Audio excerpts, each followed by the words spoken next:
Buat kamu nih, fresh graduate pencari kerja, jangan sampai melakukan kesalahan ini di CV lamaran kerja kamu.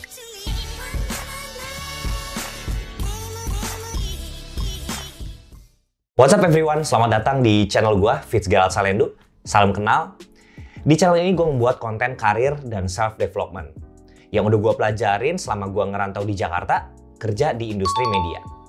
Buat kalian nih yang baru datang ke channel ini, please consider to subscribe karena gue bakal upload video baru setiap minggunya. Oke, langsung aja gue bahas ya. 9 kesalahan di CV lamaran kerja yang mungkin masih kamu lakukan. Yang pertama, tidak menggunakan kata kunci skill dan pencapaian yang tepat. Kata kunci yang seperti apa sih yang dimaksud? Ini gue kasih contohnya.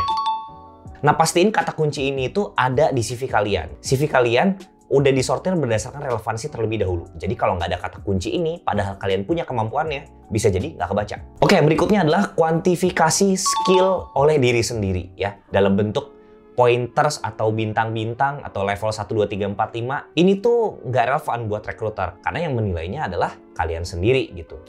Lalu gimana kalau punya skill tapi ingin menunjukkan bahwa kalian itu punya kelebihan di skill itu?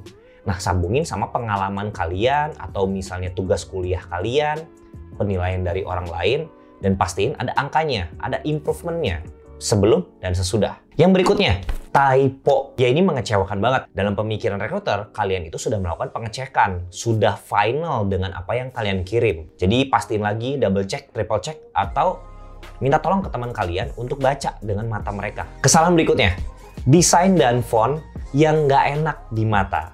Maksudnya apa? Nah, kadang-kadang kita itu bikin CV terlalu kreatif ya, padahal nggak semua CV itu harus kreatif gitu. Kemudian juga dalam penggunaan font, pilihlah yang standar dan enak di mata. Ini contoh font yang menurut gua enak di mata dan cocok ditaruh di CV lamaran kerja. Yang berikutnya, lamaran kerja tanpa cover letter, apalagi tanpa subjek email yang jelas, kemudian mungkin body emailnya kosong, itu gua yakin fix auto di skip. Membuat cover letter memang mengintimidasi di awal. Sebenarnya cover letter tuh sederhana banget. Ini panduannya. Kesalahan berikutnya, satu CV untuk semua. Nah, ini sangat disayangkan banget ya. Padahal kalian memang pada kenyataannya punya loh 2 skill yang berbeda tersebut gitu. Contoh yang sederhana, dan ini gue juga terapin di CV lamaran kerja gue ya. Misalnya, kamu punya kemampuan di bagian produk, operasional, atau pembuat konten ya. Itu berbeda banget dengan CV di business development, sales and marketing. 2 CV yang berbeda untuk 2 departemen yang berbeda. Jadi please cek lagi CV kalian, cek juga skill dan pengalaman kalian. Jangan sampai lamaran kerja kalian itu di skip padahal kalian punya kemampuannya. Yang berikutnya, sedikit banget skill yang relevan dengan pekerjaan yang kalian lamar gitu. Jadi itu mudah banget sih sebenarnya buat recruiter untuk nggak milih CV kalian. Karena dalam sekejap mata aja, kata kunci skill tadi itu nggak ada di CV kalian ya, berarti kalian tidak menguasainya. Terus gimana cara perbaikinnya? Ya pastiin kalian gali lagi, ada nggak sih pengalaman kalian, baik itu organisasi, tugas kuliah, tugas kelompok. Tidak harus semuanya itu magang atau dibayar kerjanya. Tapi kalian bisa tarik skill yang memang baik lagi, relevan dengan pekerjaannya.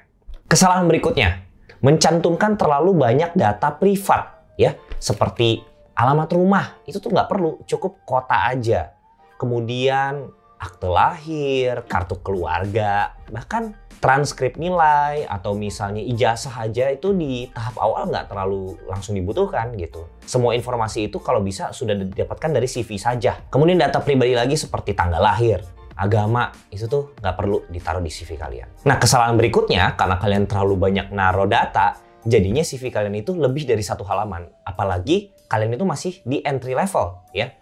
CV itu buat yang pengalamannya bahkan 10 tahun, itu bisa dirangkum menjadi 1 halaman saja. Nah, kalau kalian mau tahu cara bikin CV yang tepat itu seperti apa sih? Gue udah pernah bahas di video-video sebelumnya. Cek playlist yang ada di bawah. Oke, dari gue itu aja ya, 9 kesalahan di CV lamaran kerja yang masih gue temuin sampai hari ini. Semoga kalian selesai nonton video ini ya, langsung diedit tuh CV lamaran kerja kalian. Dan semoga kalian bisa 1 tahap lebih maju lagi dalam pencarian kerja. Thank you udah nonton videonya. Jangan lupa untuk subscribe, like, dan komen. Follow juga di Instagram, TikTok, LinkedIn. Kita bisa ngobrol banyak di situ. Dari gua pamit, sampai ketemu di video berikutnya. Bye-bye.